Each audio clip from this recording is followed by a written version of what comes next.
Welcome to Instant Karma Podcast. I'm your host, and today we have a story about a slumlord who got exactly what he deserved. End quote. I mean, be honest with yourselves right now as you're listening. Even though, we're breaking this down analytically, you kind of want to hear the rest of that story, don't you? Oh, instantly. Instantly. And that reaction is exactly what we need to dissect today. Because it's a trap almost. Right? Because that sentence isn't just an intro.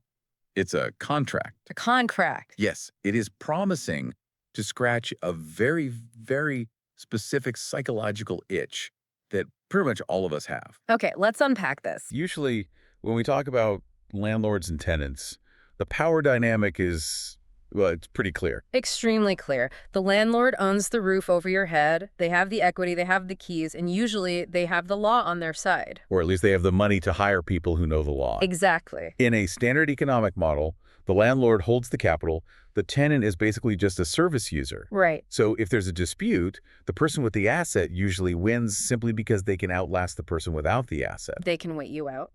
But today, we are looking at the anomalies. The outliers. Yeah. We're looking at what happens when a tenant, someone with zero power, limited funds, absolutely no legal team, manages to completely dismantle a landlord who holds all the cards. It's a real David versus Goliath scenario. It is, but David isn't using a slingshot. He's using a water meter. And plumbing codes and bureaucratic loopholes. We have a massive stack of sources for this deep dive. We've combed through firsthand accounts from communities like r/ProRevenge and r/Personal Finance Canada. Along with legal transcripts and tenant advocacy handbooks. Right. It is a masterclass in malicious compliance. And the headline story, the one that really hooked me, it involves a repair that cost the tenant $14. 1-4. Which is basically the price of a decent sandwich. A sandwich or a very small piece of hardware.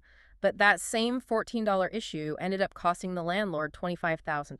Which is a staggering return on investment if you look at it from the perspective of revenge. Huh? But really, medically speaking, or economically speaking, rather it's a $25,000 penalty for negligence. And that's what we're here to unpack. The mission of this deep dive isn't just to tell you some satisfying stories about bad landlords getting their comeuppance. Although, let's be honest, that is part of the appeal. Oh, absolutely. But the real mission is to analyze the economics of neglect. Right. We want to find that specific breaking point where saving a few pennies on maintenance it metastasizes into a financial catastrophe. Because there's a huge difference between maintenance and repair. Mm-hmm. Maintenance is what you do to prevent things from breaking. Repair is what you do when they actually break. And catastrophe. Catastrophe is what happens when you ignore both. So let's get right into the core story. This comes from a source, a user named Makindo, and the studying is absolutely critical to understanding the mechanics of what happened here. We were in a trailer park. Yes. And we need to be specific about this. Right. This isn't a retirement community with manicured lawns and golf carts. No. The source describes it as a place that looked okay on the surface, maybe a fresh coat of paint on the sign out front, but underneath, it was rotting. Literally rotting. So this family moves in. They are desperate for affordable housing, which so many people are. And on night one, literally the first night they sleep there, what do they find? They find they aren't alone. An infestation.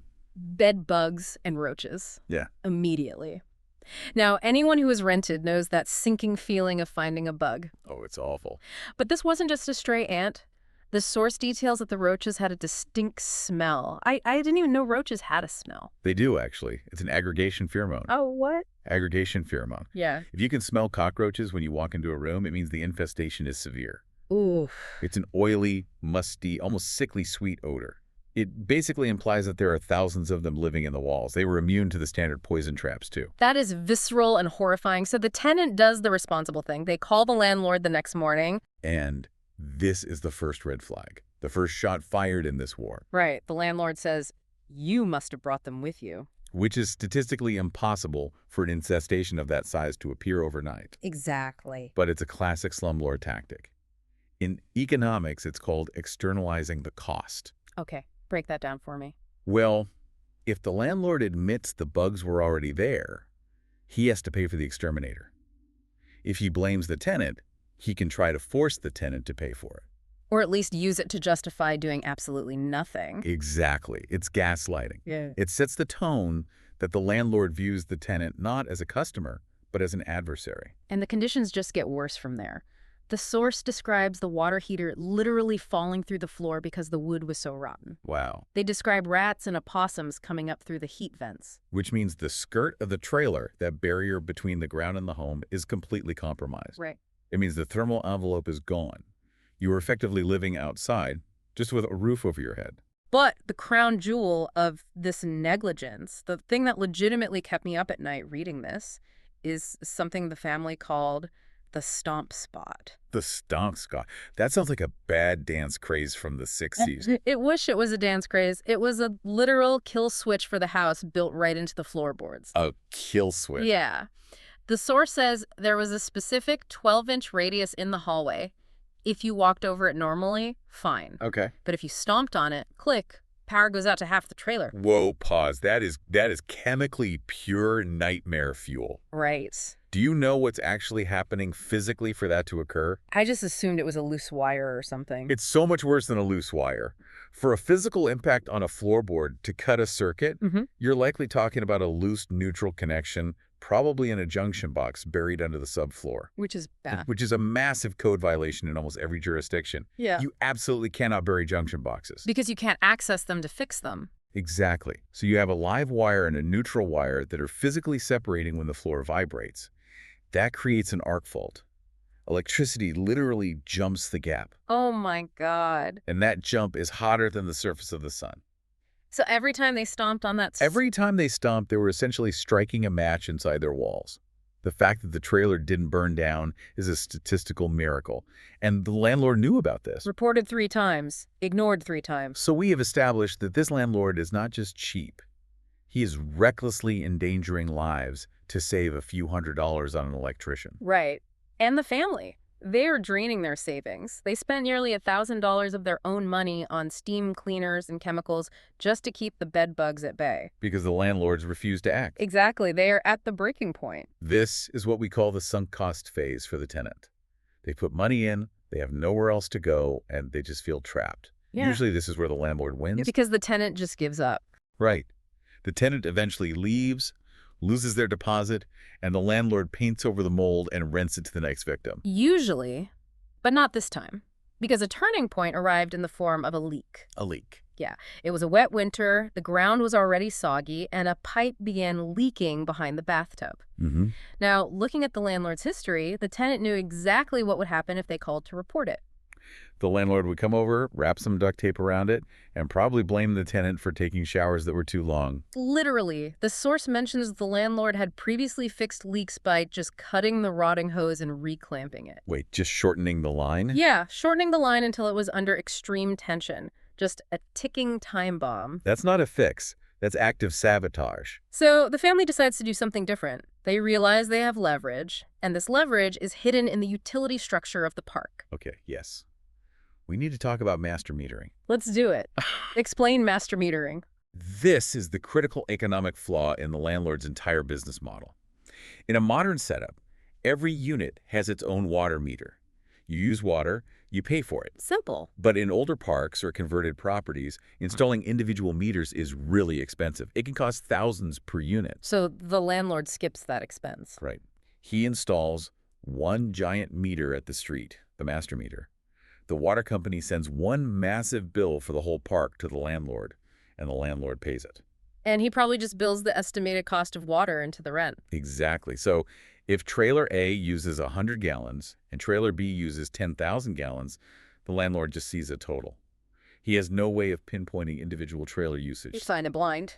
And that blindness is exactly what the tenant weaponized. So the strategy begins. The family looks at the leak behind the tub, which, by the way, is actively spraying water against the back of the fiberglass tub surround. Just soaking the inside of the wall. Yeah, and they make a conscious decision. Let it leak. It's a passive-aggressive strike. It's brilliant because it requires zero action. They aren't smashing anything. They aren't stealing anything. They are simply abiding. Month 1 goes by. The leak is a steady drip spray. The landlord is seen in the park office, grumbling. Complaining about the bill. Complaining that the water bill is up. But it's winter, pipes freeze, toilets run. He assumes it's just variance. He's dismissing the data signal. A smart landlord would investigate immediately. A slumlord assumes it will just go away. Month 2, The leak escalates. The hole in the rotting pipe gets bigger. The spray becomes a steady stream. So now we aren't talking about a few extra gallons. We are talking about hundreds of gallons a day. Hundreds. And crucially, where is this water going? Well, under the trailer. Exactly. But because it's a wet winter and the park is already basically a swamp, there's no massive puddle to give it away. It's just wet. Everywhere is wet. Perfectly camouflaged. Month 3. The bill is now astronomical. The landlord is panicking. He knows there is a massive leak somewhere, so he calls the water company. Come out here. Find this leak. Now, this is the moment of extreme danger for the tenant. If the water company walks up to their trailer, hears the hissing of water, and finds the leak, the tenants are liable. They could get in trouble. Big trouble. They could be evicted for waste.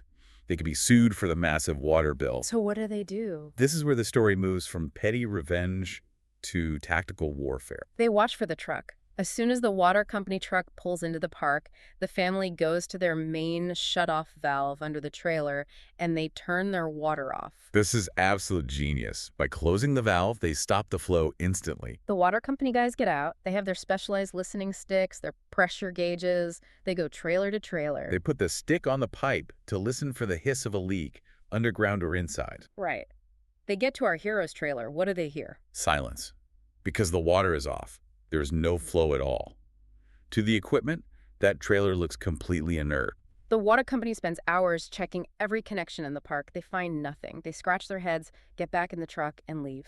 And as soon as the taillights disappear. The family turns the water back on. The leak resumes. Wow. And they did this multiple times. It wasn't a one-off. It became a game of cat and mouse. The water company is baffled. The landlord is furious. And the bill just keeps climbing. It climbs so high that it triggers a crisis in the landlord's business hierarchy. Yes, the silent partner. Explain the partner dynamic here. So the landlord wasn't the sole owner. He had a business partner who handled the books.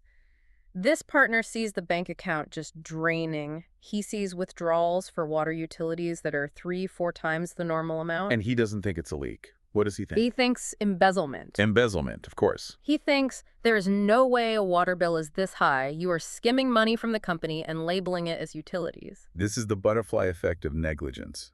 A leaky pipe behind a bathtub didn't just cost money. It destroyed the trust between the business partners. It's amazing. The landlord is now fighting a war on 2 fronts. He's got the mysterious leak on one side and his angry partner accusing him of theft on the other. So the landlord is desperate. He needs to prove he isn't stealing. He calls the water company back and just screams at them, "You have to find this leak." And the water company comes back. They come back. The tenants do the shut-off trick again. The water company absolutely cannot find a leak in any individual trailer.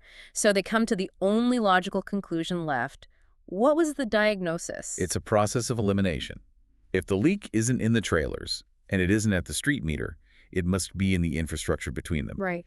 They concluded that the main water line, the massive pipe buried underground that runs the entire length of the park, must have suffered a catastrophic structural failure. They thought the main pipe had collapsed deep underground. Right, which would explain why they couldn't hear it at the connection points. They assumed the water was just pouring into the earth deep underground. So they need a solution. They can't just dig up the whole park. That would destroy the driveways and the landscaping and take weeks. So they propose a trenchless repair. CIPP. Yes, CIPP. What is that exactly? Cured in place pipe. Mm-hmm. It is fascinating technology, effectively sci-fi plumbing. Instead of digging a trench, they bring in a massive truck with a resin-impregnated felt tube. Like a giant sock. Literally a giant industrial, chemically soaked sock.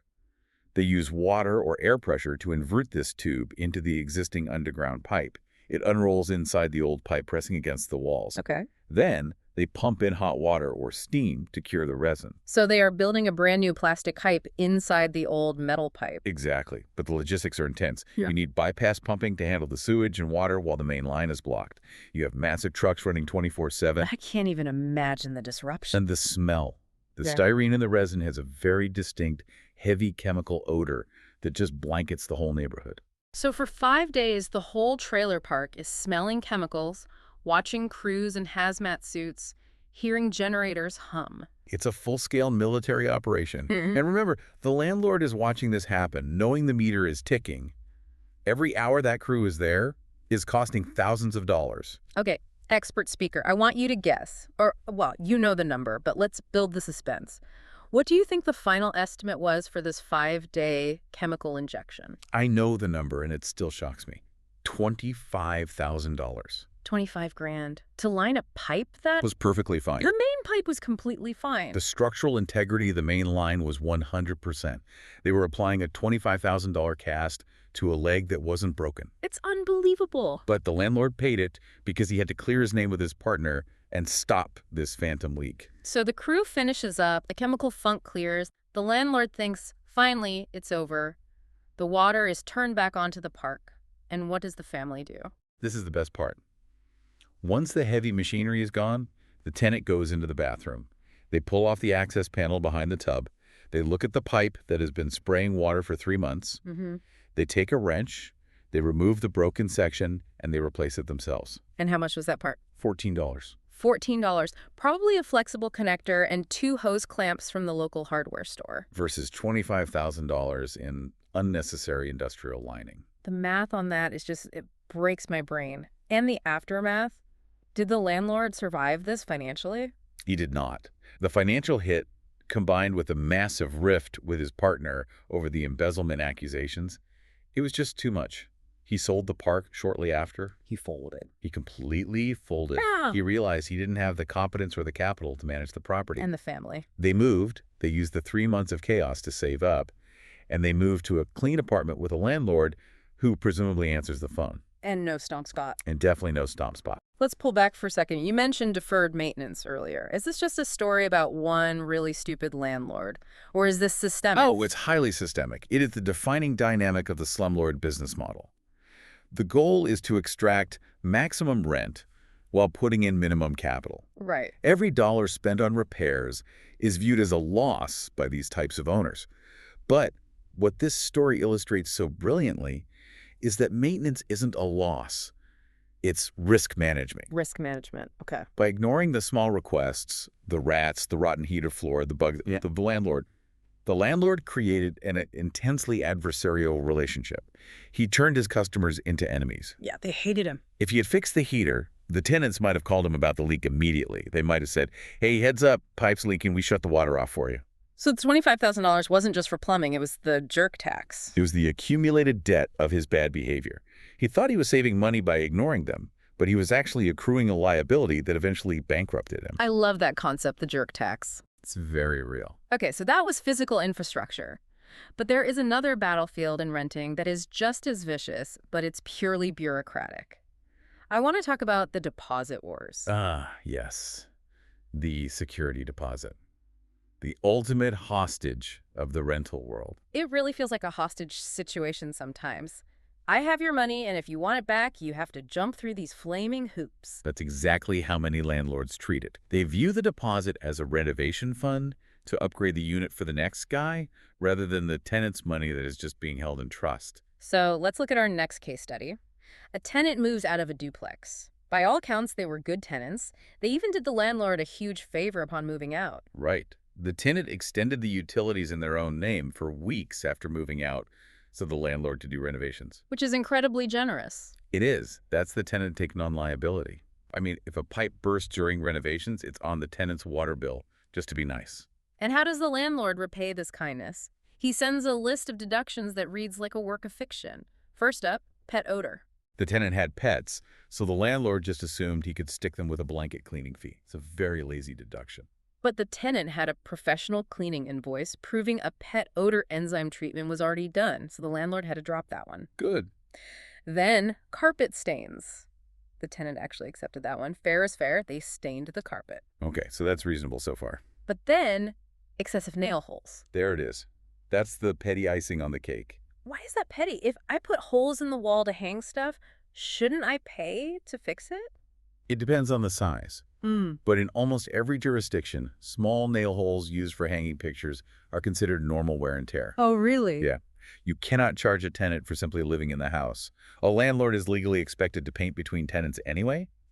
Charging for nail holes is often just a sneaky way to subsidize that painting cost. So the landlord is nickel and diming them over thumbtacks. But then, after sending this list, he goes dark. The ghosting strategy. The tenant moves out. They ask for the remainder of the check. Silence. They email. Silence. They call. Goes straight to voicemail. This is a calculated power play. It relies on something called friction cost. Friction cost. The landlord is betting that for a few $100s or even $1,000, the tenant won't hire a lawyer. They won't take a day off work to go to the courthouse to file paperwork. Right. They bet that the hassle of fighting the friction is greater than the actual value of the money. It's a numbers game for them. If 50% of tenants just walk away out of frustration, the landlord makes a huge profit. Exactly. But this tenant didn't walk away. They did something dangerous. They went to the library or maybe just Google, and they read the state statutes. A bad landlord's absolute worst nightmare. A literate tenant. They found a very specific rule regarding security deposits in their state. Now, these rules vary by state, but can you explain the concept of strict liability in this context? This is where the landlord made a fatal calculation error. He assumed the security deposit laws are just vague guidelines. But in this jurisdiction and many others, security deposit statutes are strict liability. Meaning intent doesn't matter? Precisely. It doesn't matter if the landlord was busy or sick or out of town or just forgot. The clock starts the literal moment the tenant hands over the keys. In this state, the clock is exactly 30 days. Talk. Within those 30 days, the landlord has two options. Option A, return the full money. Option B, send a certified letter with an itemized list of valid deductions and the remainder of the check. And if you hit day 31? On day 31, the landlord's right to deduct anything evaporates. It's completely gone. Even if the tenant actually did punch giant holes in the walls, even if they did leave bags of trash, by missing the deadline, the landlord legally forfeits the claim. So the tenant just has to wait. And that's the strategy. The tenant here knew the law better than the property owner. They sat in absolute silence from day 1 to day 30. They didn't send a reminder text. They didn't ask, hey, where's my check? Because if they reminded him on day 28, he might have panicked and sent it. Exactly. They gave him enough rope to hang himself. And once day 31 hit, the trap snapped shut. But it wasn't just about getting the original money back. This jurisdiction allows for treble damages. Treble? That sounds like something from a music sheet. It's legal terminology for triple. It is a punitive measure. Yeah. The law recognizes that tenants are inherently vulnerable. So to discourage landlords from stealing deposits, the penalty isn't just pay it back, it's pay it back 3 times over. So if the deposit was $1,000, the landlord now owes $3,000. Correct. Plus any court costs and filing fees. So the tenant waits until day 45 just to be safe. They go to small claims court and file a petition. It costs them $90. The aha moment. Suddenly, the ghost reappears. The landlord gets served the court papers and immediately sends an email. And I love the phrasing here. He says he has a tremendous offer. Of course he does. Yeah. Tremendous. He's trying to frame his capitulation as generosity. He offers to pay the full original deposit plus the $90 filing fee. He's trying to rewind the clock. Okay, you got me. Here's your money back. No harm, no foul. He's realizing he massively overplayed his hand. Yeah. He went from holding the money hostage to staring down the barrel of a 3x penalty. He is terrified of facing a judge. And the tenant says, no. Good for That's them. the tenant counters. They say, I know I can get 3 times the amount in court. I have the statutes right here, but I'll be nice. I'll settle out of court for 2 times the deposit. That is a brilliant negotiation tactic. It's presenting the reasonable alternative. The tenant is basically saying, I'm saving you money. I could take 3, but I'll take 2. Yeah. It makes the landlord feel like they have to say yes immediately to stop the bleeding. And they did. The landlord agreed immediately. But this is where the personality profile comes in, and I really want your take on this. The tenant goes to the office to pick up the check, which is now double the money they were originally owed. Right.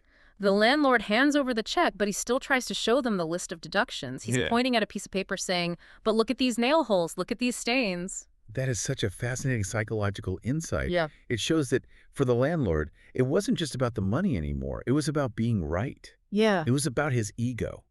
Even as he is physically paying a penalty for his own incompetence, he needs to validate his original decision to withhold the money. He needs a tenant to know, I was right to charge you, even if the law says I have to pay you. It's pathetic. You lost. Just hand over the check and shut up. It really highlights the disconnect between legal reality and the landlord's ego. He lost the war, but he's still trying to win the argument. So we've seen the slumlord get hit with a $25,000 bill. We've seen the deposit thief forced to pay double. It feels like the tenants are winning 2-0 today. But we have to be fair here. We're deep diving into the system, not just bashing landlords. Right. Systems are entirely neutral. They can be gamed by anyone. And the system can be abused in the other direction. There is such a thing as the professional tenant. Yes. And this is where the asymmetry completely flips. We have to talk about the case of James Reagan, or tenants like him, which are often discussed in places like r/Personal Finance Canada. So paint the picture for us. You have a tenant who moves into a nice place, often a high-end place. Reagan famously rented luxury Yorkville condos in Toronto, and they just stop paying rent. They just stop paying. Maybe they pay the first and last month to get the keys and absolutely nothing. Now, the natural reaction for a layperson or a very frustrated landlord is, okay, get out, or I'm changing the locks, or I'm cutting the power. It's my house. I'm cutting the power. And that is exactly where the trap lies. If you are a landlord listening to this, do not do that. In many jurisdictions, specifically Ontario, where these specific stories originate, the Residential Tenancies Act, or RTA, is incredibly strict regarding self-help evictions.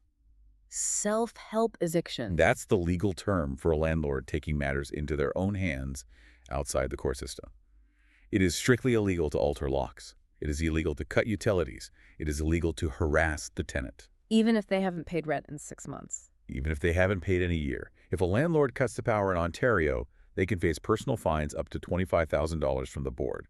They can be criminally charged. So the landlord is the one who gets fined, while the tenant lives there for free. That seems fundamentally broken. It feels broken to the property owner, certainly, but the law prioritizes housing stability over contract enforcement.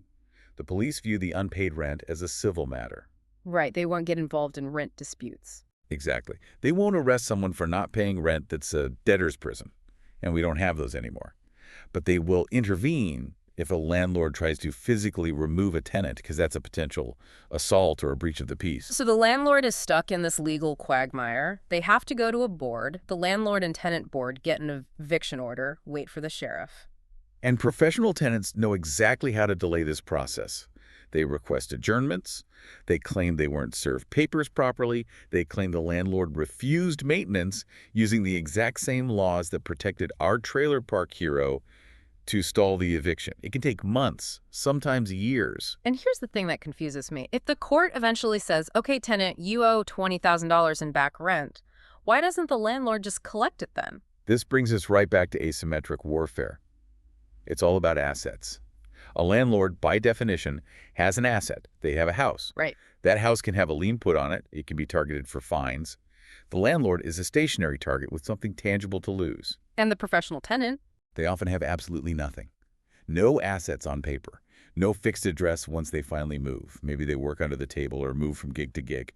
They are what lawyers call judgment proof. Judgment proof. That sounds like a superpower.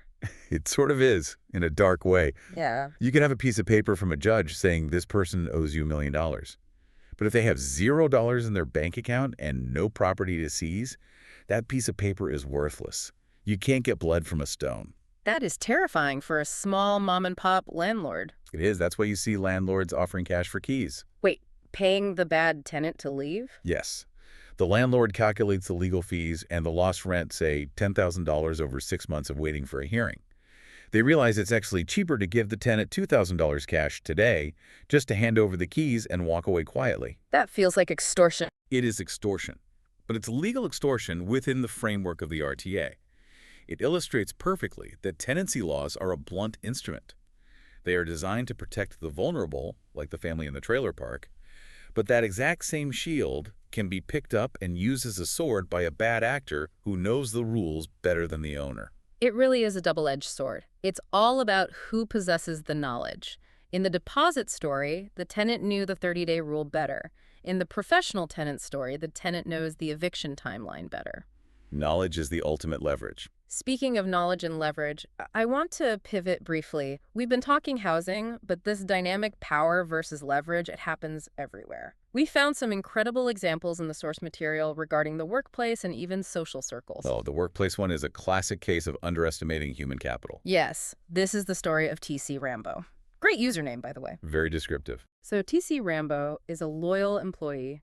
6 years at a construction company. He started with a hammer, worked his way up. He's practically running the place now. He's the project manager doing the billing, scheduling, training the new guys. He's the linchpin of the operation. He's the guy who knows where the bodies are buried metaphorically and how the filing system works. But he's paid like a novice. He's making $40,000 a year, the market rate for his specific role, $80,000 plus benefits. So he's working at a 50% discount? The company is extracting massive surplus value from him. And he asks for a raise, a completely reasonable request. The owners give him the classic line, "The experience you're gaining is far more valuable than money." Which is corporate code for, we think you have nowhere else to go, so we aren't going to pay you. It's pure arrogance. But here's the trigger. The owners brag in a company meeting about record profits. They are buying new luxury cars. And then they deny him a Christmas bonus. That's the insult to injury right there. It's a violation of the psychological contract. The employee thinks, I work hard, you treat me fair. When that breaks, loyalty evaporates instantly. So TC Rambo gets a headhunter. He lands a new job. $80K salary, full benefits, company truck, the works. But the timing is the real revenge here. When did he resign? Right before a $3 million contract was set to start, a massive contract with a huge HOA board. And this is crucial. The contract was awarded largely because the client trusted him specifically. They liked TC Rambo. Ouch. He drops the resignation letter on their desk. The owners are floored. They scramble. They try to match the offer, but it's too late. He leaves. And the fallout, what happened to the contract? The HOA board freaks out. They call the owners and say, who is running this project now? The owners have no one. The project immediately falls into chaos. They lose the contract. This is a massive failure of risk assessment by the employers. They treated a key asset, a human asset, as a liability to be minimized. They completely failed to calculate the bus factor. The bus factor. It's a software engineering term. How many people on your team have to get hit by a bus for your entire project to fail? If the answer is 1, and you treat that one person poorly, you are sitting on a time bomb. And that bomb went off. The company jeopardized a $3 million relationship to save a few grand on a Christmas bonus. Penny wise, pound foolish. Just like the landlord with the plumbing. It's the exact same behavioral pattern. It really is. Yeah. Okay, let's look at one more scenario. This one is international. It's from a user named JBait. And this deals with a very scary kind of asymmetry. Borders. The immigration story. This one is terrifying. A student is trying to leave the Philippines. He's at the airport.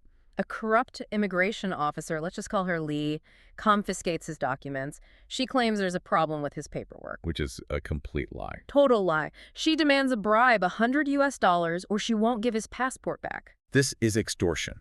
Pure and simple. And it relies entirely on isolation. The victim is usually alone, scared, in a foreign country, and worried about missing their flight.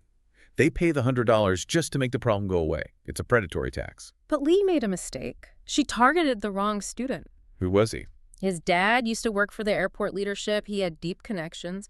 So the student doesn't pay. He steps aside, calls his mom. Mom calls dad.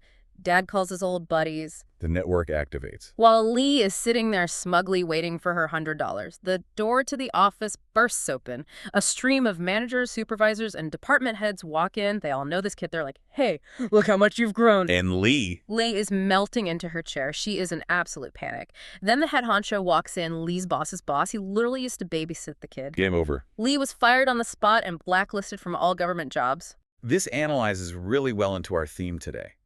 Corruption is a system that thrives on asymmetry. The officer has the badge and the power. The traveler has nothing. But as soon as the traveler accessed a higher network, the manager's the asymmetry completely flipped. The officer became the isolated one. She underestimated who she was dealing with. It's so satisfying to see that bubble burst. Okay, one last quick one. This is social revenge. The story of Sam and the mooching friends. The sunk cost friendship. We've all had these, I think. Sam is a wealthy guy, but he hides it. He dresses modestly. He has these friends who know he has some money, and they constantly make him pay for stuff. Oh, I forgot my wallet. Or, Sam, you got this, right? They treat him like a utility, like an ATM. Exactly. They force him to go on a vacation he doesn't even want to go on. They promise to pay him back for the hotel. They never do. They stick him with the entire bill. Toxic. Why does he even stay friends with them? Probably loneliness or just habit. But finally, he snaps.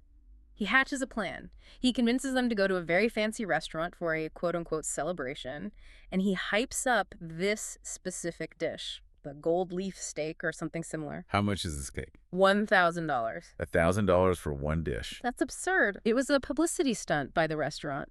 But Sam hypes it up. Oh, you gotta try it. It's life-changing. The friends, thinking Sam will cover them as usual or just being completely delusional about their own finances, order it. Wait, they all order it? They all order it. The table is full of gold leaf. They eat like kings. Then the bill comes. It's thousands and thousands of dollars. The moment of truth.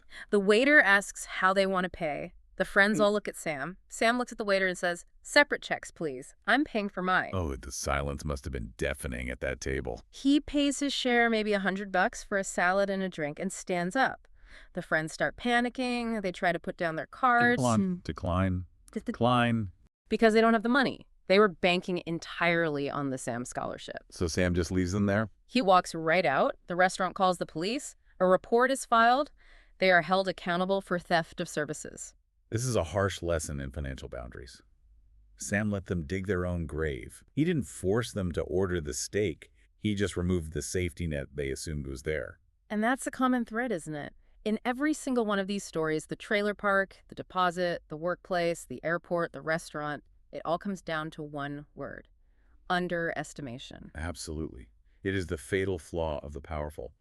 The slumlord underestimated the tenants' ingenuity and patience. He thought, they're poor, they're stuck, they won't do anything. The landlord with the deposit underestimated the tenants' legal literacy. He thought, they're young, they won't file a lawsuit. The employer underestimated the project manager's market value. The corrupt officer underestimated the student's connections. And the mooching friends underestimated Sam's backbone. It's a dangerous thing to assume that because someone looks powerless, they are powerless. Everyone has a breaking point. And in the information age, everyone has access to leverage, whether it's a water valve, a law book, or a resignation letter. So what does this all mean for us, for you, the listener? I think we often view these stories as just justice porn. It feels really good to see the bad guy lose. But if we connect this to the bigger picture, these are essentially examples of market corrections. How so? When a party breaks the social contract, whether it's a landlord refusing to fix a heater or a boss denying a earned bonus, they create a debt. We can call it karma, but in strict economic terms, it's a liability. You're extracting value without giving value back. Eventually, the system seeks equilibrium. The scales have to balance. And usually balancing those scales costs a lot more than if you had just done the right thing in the first place. Exactly. The $25,000 repair could have been a $200 fix if a landlord had just listened.